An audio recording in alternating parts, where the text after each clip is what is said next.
trà tắc, trà đào, cam xả, nước mía, chanh leo đây, hạt rẻ nóng nào. Bánh đậu kho mai kéo sợi đây, bánh hạt rẻ nóng đây, quả chuối kho mai kéo sợi đây. Rau Sài Gòn 10k, cam 25k. Rau Sài Gòn 10k, cam 25k. Rau Sài Gòn 10k, cam 25k. Rau Sài Gòn 10k, cam 25k. Rau Sài Gòn 10k, cam 25k. Rau Sài Gòn 10k, cam 25k.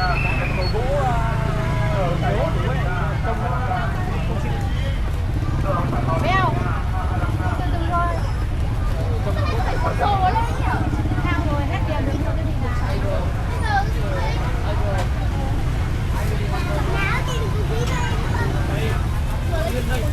Rồi tôi cắt đây nhá. Tự nhiên này sao đấy? Năm nay chưa nhé. Rồi chúng rồi chơi.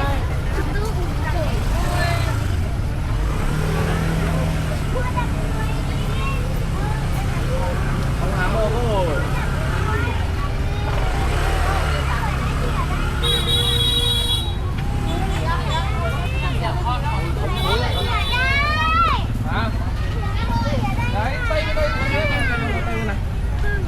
Để đâu hai tay. Ai nhím lên đây mà.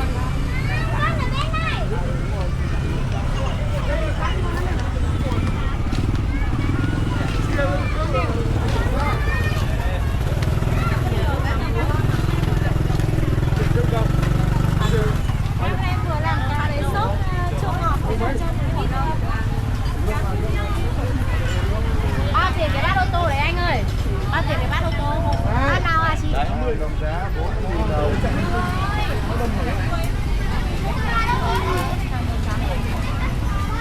Đi theo béo cố mẹ không phải trận đi đấy đâu.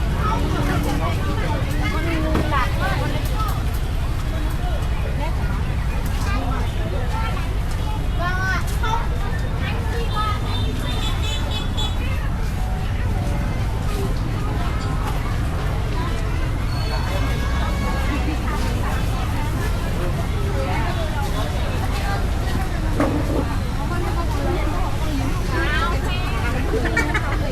Để gọi đứng ngon rồi con kìa. Tươi mà đánh ngang cái khô thay đổi.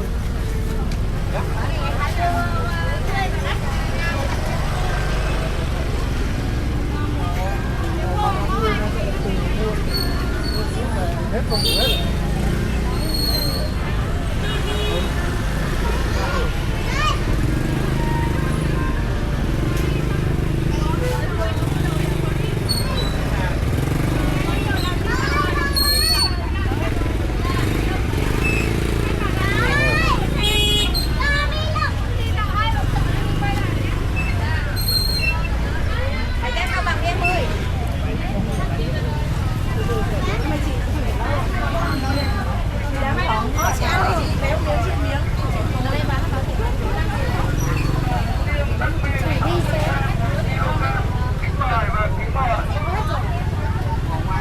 Sầu riêng Đắc Min 60k 1 kg. Kính mời và kính mời. 234. Sầu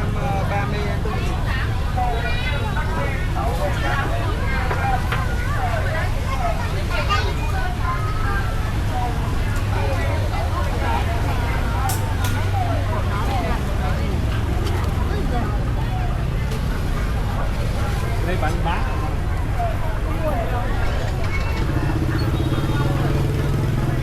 Hạt rẻ nóng cao bằng và bánh hạt rẻ đặc sản Tây Bắc là những ngày của chúng em. Xin chào tất cả bà con cô dì chú bác đang lắc lắc đường xa hay đang làm cả đường xa. Các bố bà vợ vợ hay con của bạn.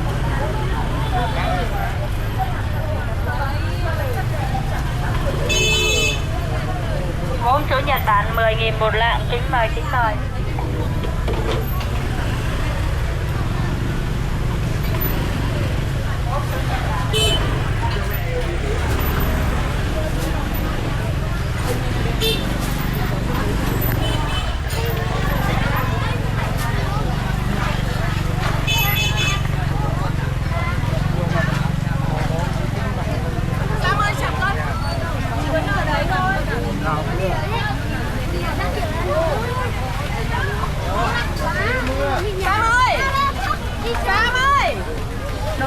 bác ơi. Mưa đâu. Đứng qua đây.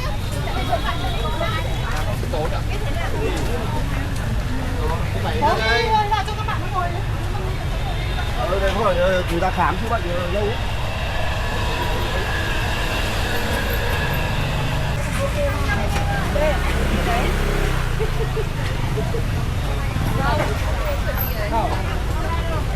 Nhậm chứ bỏ đi.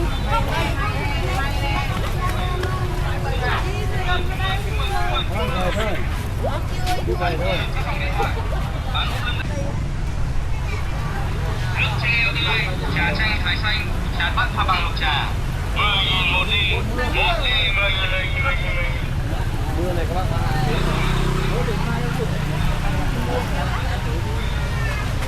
Đi đi.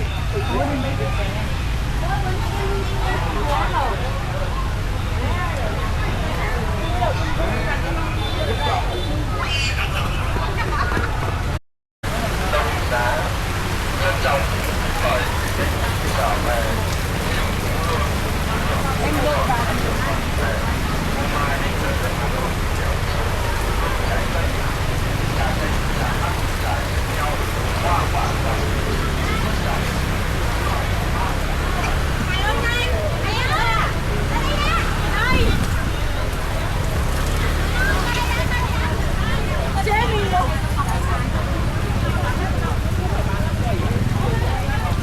Đây à?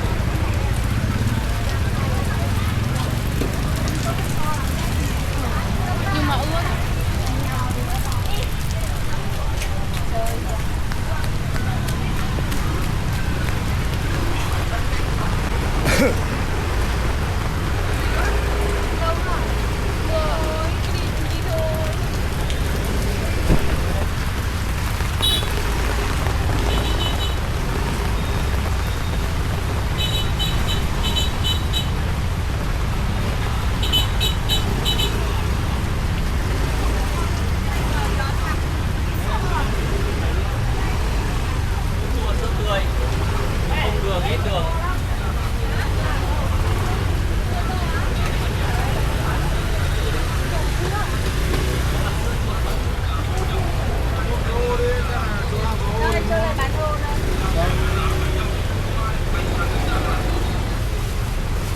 làm sườn nước đá bánh đậu hũ phô mai, bánh tráng nước Đà Lạt.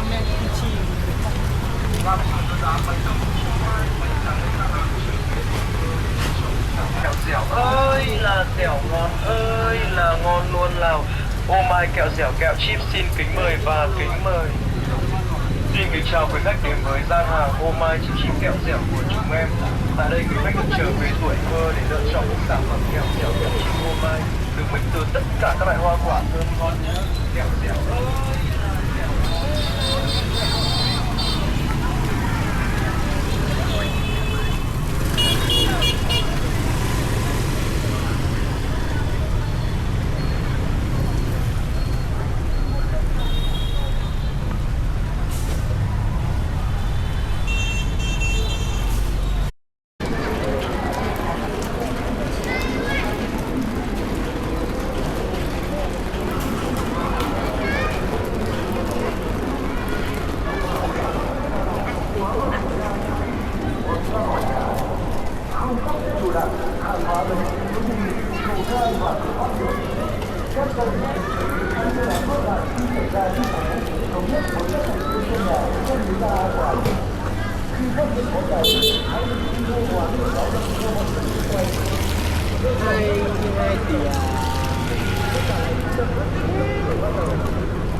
Đồng thời gọi ngay cho lực lượng cảnh sát phòng cháy chữa cháy qua số điện thoại 114 phòng ngừa cháy dù tốt hơn là chữa cháy. Sự cẩn trọng của mỗi cá nhân, mỗi gia đình chính là chìa khóa để bảo vệ sự bình yên cho khu dân cư chúng ta. Đề nghị toàn thể nhân dân nêu cao tinh thần cảnh giác và nghiêm